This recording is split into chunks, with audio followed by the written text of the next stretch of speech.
Scamp's been reading again tonight? And the story he found this time is a strange one. The hotel gave me a list of rules. I should have left immediately. It was supposed to be a simple overnight stop. I'd been driving for almost 9 hours, cutting across the countryside on the way to a work conference the next morning.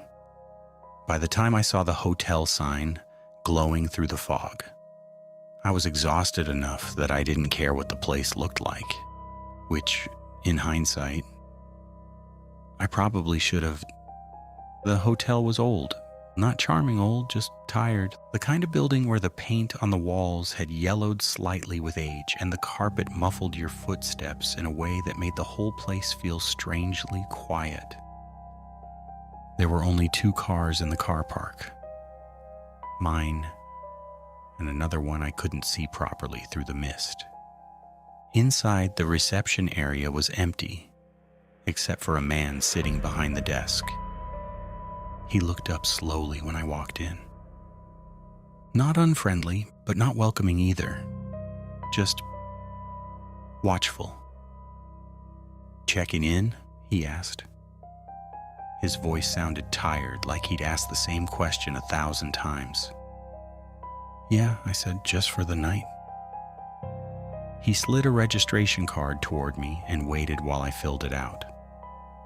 Then he handed me a key. Not a card, a key. Room 214. But as he passed it over, he hesitated for a moment. Then he reached under the desk and pulled out a folded piece of paper. "You'll want to read this," he said. I laughed a little. "What is it, hotel rules?" He didn't smile. "Yes." Something about the way he said it made me unfold the paper immediately.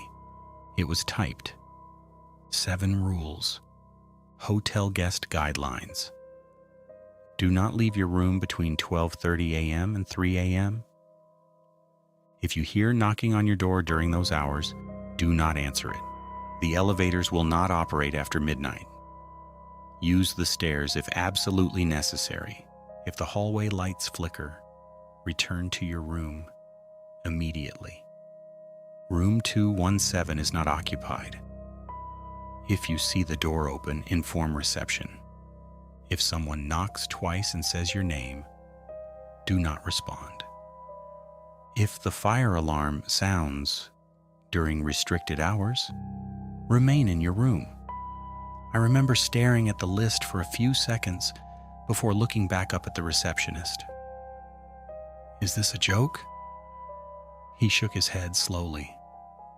"Just hotel policy." Then he looked at the clock on the wall behind him. 11:52 p.m. "You should get settled," he said.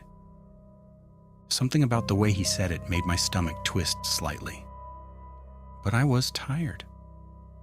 Too tired to question strange policies. So I took the key and headed upstairs. Room 214 was exactly what you'd expect. Plain bed, plain desk, plain curtains. But the hallway outside was oddly quiet. No TV noise through the walls, no footsteps, no doors opening. Just the soft hum of the lights above. I locked the door and dropped my bag on the floor. Then I sat on the bed and looked at the paper again. 7 rules, all of them strange. But Rule 5 caught my attention. Room 217.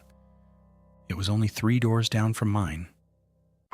I tried to convince myself the hotel was just leaning into some kind of weird theme. Maybe the owner thought it was quirky or funny.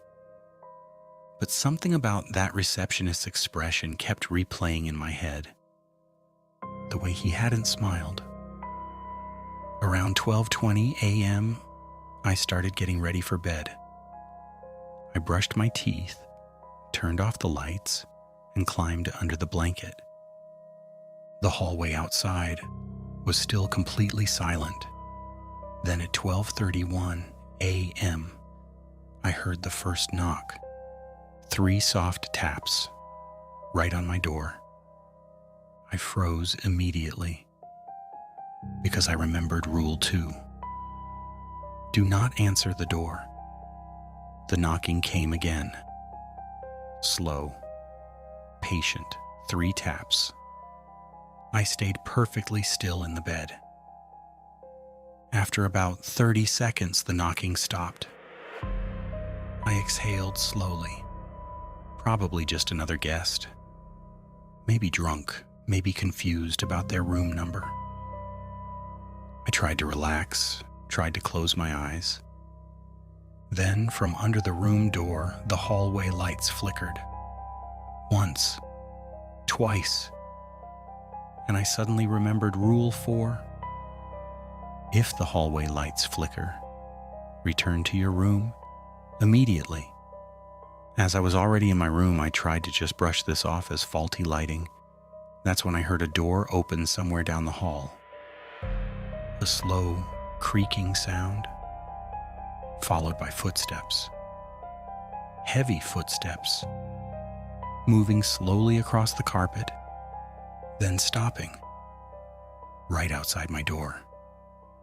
I held my breath, and then I heard a voice. Quiet, right through the wood of the door. Jason. My stomach dropped, because that was my name. Jason, I know you're in there. 2 knocks, exactly 2. Then silence. I didn't move, didn't speak, didn't even breathe. After a few seconds, the footsteps started again. Slow, dragging, moving further down the hallway, toward room 217. I waited 10 seconds, 30 seconds, a minute. Then I heard a door creak open, and something inside me knew exactly which door it was. Room 217. Rule 5, I told myself not to do it. But curiosity won. I got out of bed and walked slowly toward the door.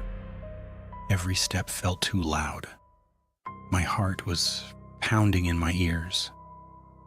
I unlocked the door carefully and opened it just a crack. The hallway was dim. The lights were flickering faintly. And 3 doors down, room 217 was open. The door hung slightly ajar. The room beyond it was completely dark. But the worst part was the hallway, because I could see wet footprints leading from my door straight into that room, like someone had been standing outside my door for a long time and then walked back inside. Something moved inside the darkness. A shape shifting slowly. Then the hallway lights flickered again, violently. The entire corridor went dark for half a second. And when the lights came back on, the door to room 217 was closed. But the footprints were gone. Every single one. I didn't sleep after that. I stayed sitting on the bed until morning. At exactly 3:01 a.m., the hallway lights stopped flickering, and the silence returned. When I checked out the next morning, the receptionist looked at me carefully. "You made it through the night," he said. I slid the key back across the desk. "What's in room 217? He stared at me for a long moment, then he sighed. "Nothing," he said. "That's the problem." I left the hotel immediately. But later that afternoon, curiosity got the better of me. I searched the place online. The hotel had been open for 40 years. But something strange showed up in the local news archives. 8 years ago, a guest had disappeared from room 217. The investigation never found anything. But one detail stood out. The last thing the guest reported before disappearing was someone knocking on his door twice and calling his name. If you ever find yourself staying somewhere unfamiliar and the hotel gives you a list of rules, read them carefully, because sometimes those rules aren't there to control you. They're there to protect you